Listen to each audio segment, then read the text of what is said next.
Hey everybody, Jeff Miller here, head of GMAT instruction for Target Test Prep. Today we are back for another video, and what we're going to discuss is the GMAT focus scoring. There's a lot to talk about there. If you're used to the classic GMAT, you're going to want to get used to the new scoring system for GMAT focus, so we will discuss that right now.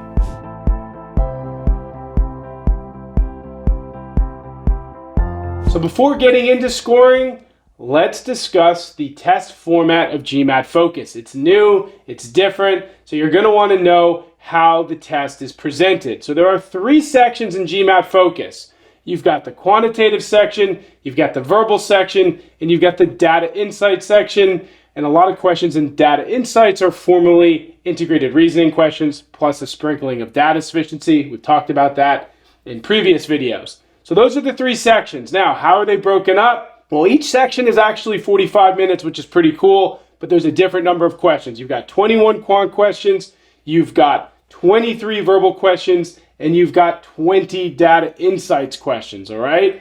Again, broken up into 45 minutes apiece. What's really cool about everything is that everything is equally weighted between the quant, the verbal, and the data insight section. So if you're used to the previous GMAT where integrated reasoning was a separate score, that is gone. Those are the three sections you need to deal with, and that is what you need to know as far as the format is concerned. Next, let's discuss the adaptivity of GMAT Focus.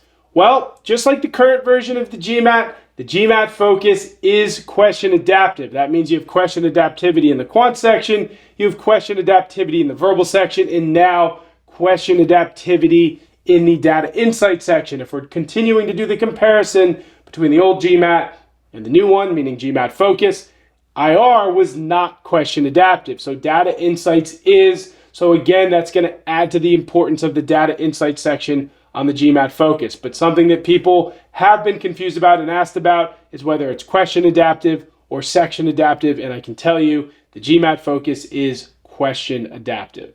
Next, let's discuss the new GMAT Focus score ranges. Now, the classic GMAT, the old score range was from 200 to 800. What they did with GMAT Focus is they actually had every score end with a 5. So instead of 200 to 800, what we have is a score range from 205 to 805. And then you have your individual scaled scored sections, quant, verbal, data insights. That all goes from 60 to 90. So you still do have the scaled scores in each individual section, which relate to an overall score. But unlike the classic GMAT, which your overall score was just dependent on quant and verbal, as we've said, GMAT Focus is now dependent on quant, verbal, and now data insights. Now, with GMAT Focus, with the new exam, has also come new percentiles. Now, no one will say this for sure, no one knows for sure, but we believe that part of the reason why GMAT Focus was created was to get a handle on the percentiles. If you looked at the old percentiles for the classic GMAT, especially for math, they really dropped significantly from a Q51, 50, 49, all the way down.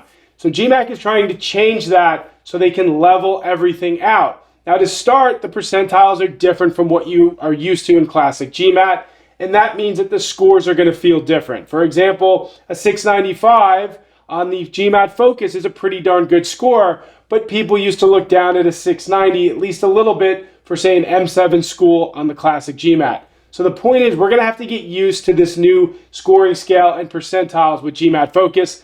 And trust me, in a few months, 6 months, a year, this will all be forgotten, and this will be the new standard, especially because the classic GMAT is done on January 31st. All right, so what do some of these percentiles look? Well, a score from 735 to an 805 is right now in the 100th percentile. A 675, for example, that's the 96th percentile. A 565, for example, is the 56th percentile. What I'm getting at is these are all new and different percentiles. We don't know what's going to happen over time. People have been taking GMAT Focus for a little bit of time now, so as that happens, these percentiles are likely to be shifted. If you're wondering about the percentile you should be looking for, the best possible thing you can do, because we're getting this asked a lot, go to the folks in admissions. They need to be able to give you some sort of guidelines of what to hit, because if you're taking the GMAT Focus now to save it, you want to make sure you're at least in the range that you need to be based off of what these schools are telling you, and you have the correct answer that you need going into test day. So nonetheless, with all this said, the percentiles have changed. As we said earlier, the Scout scores have changed, but this will all become the new normal. Another cool change regarding the scoring is now with the score reporting or the score reports. Some cool stuff to review here. So first and foremost, when you're done with your GMAT, you can see your score. You can see your GMAT Focus score and then decide, hey, I want to send my scores to schools or maybe not. But the good news is, unlike the past, you see it first, decide second. Now, something else that's cool, you don't have to do it right away after that exam. You have up to 48 hours to make that decision. So maybe you want to go home, maybe you want to sleep on it, and then decide.